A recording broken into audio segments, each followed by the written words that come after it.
una época como estamos nosotros adentro de la nuestra, siempre da la impresión de que esto que nos está tocando vivir es lo más complicado. Y a mí me parece, antes de hacer un comentario sobre la época, es importante decir esto, no. Las dificultades son equivalentes.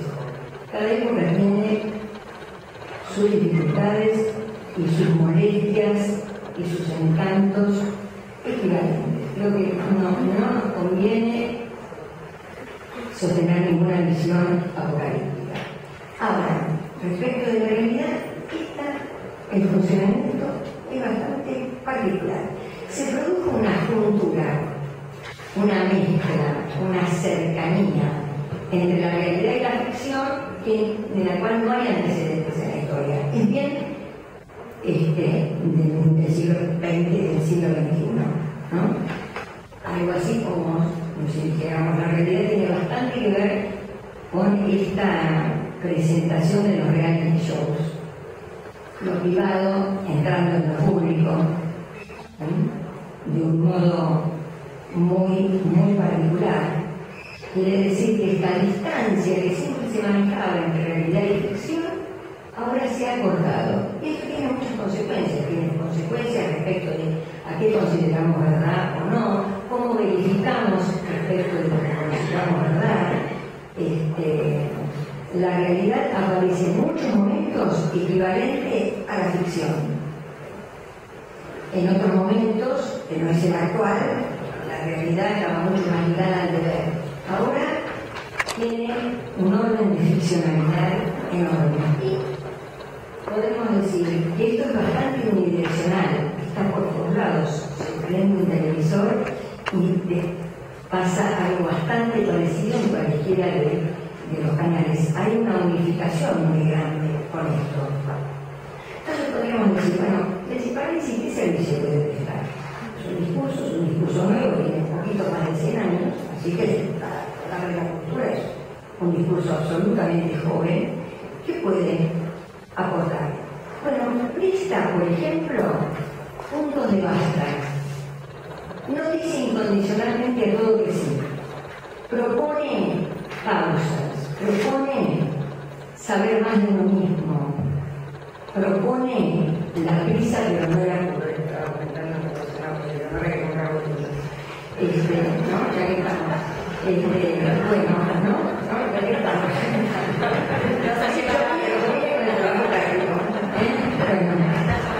Para que se entienda mejor. Entonces, la verdad es que hace invitación a encontrarse con el propio tiempo. La verdad es que el mayor de los lujos que uno puede tener es tener la sensación de que está viviendo su tiempo propio, que no está corrido por el otro, que puede estar encontrado con lo más propio de sí mismo.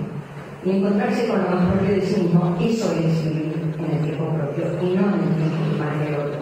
Porque la cultura tiende avasallantemente a hacerse presente y a arrasar con los tiempos individuales. Entonces, al psicoanálisis le reservamos esta función, este servicio o esta oportunidad a estas realidades absolutas, apuradas, al absoluto ya, sin tiempo histórico,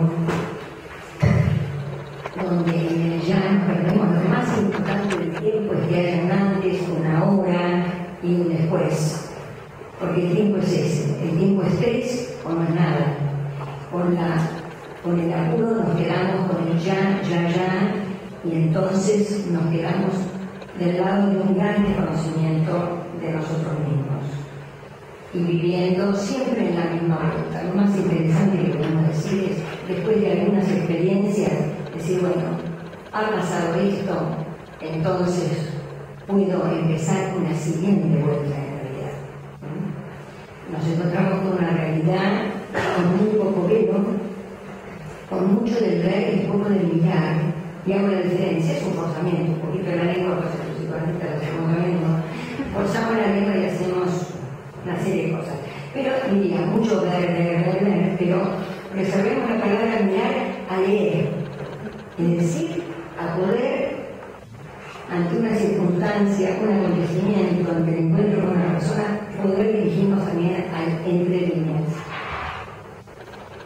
Hay un exceso con el hay poca mirada, que sí, y lo cual nos da casi a veces una situación de exceso de mirada de los cuerpos, una situación que por falta de velo tiene su obscenidad propia. Bueno, creo que este tema me invitó a pensar en qué quiere decir experiencia, qué quiere decir tener experiencia y hacer experiencia. Es un tema que me parece muy interesante, pero que no voy a hablar hoy, porque así como con este libro cerramos un ciclo, empezamos otro, así que vamos a empezar muy pronto con otro ciclo de conversaciones con la comunidad, donde el primer tema va a ser hablar de qué es experiencia, qué es la experiencia, ¿no? Así que ya les anuncio la siguiente vuelta.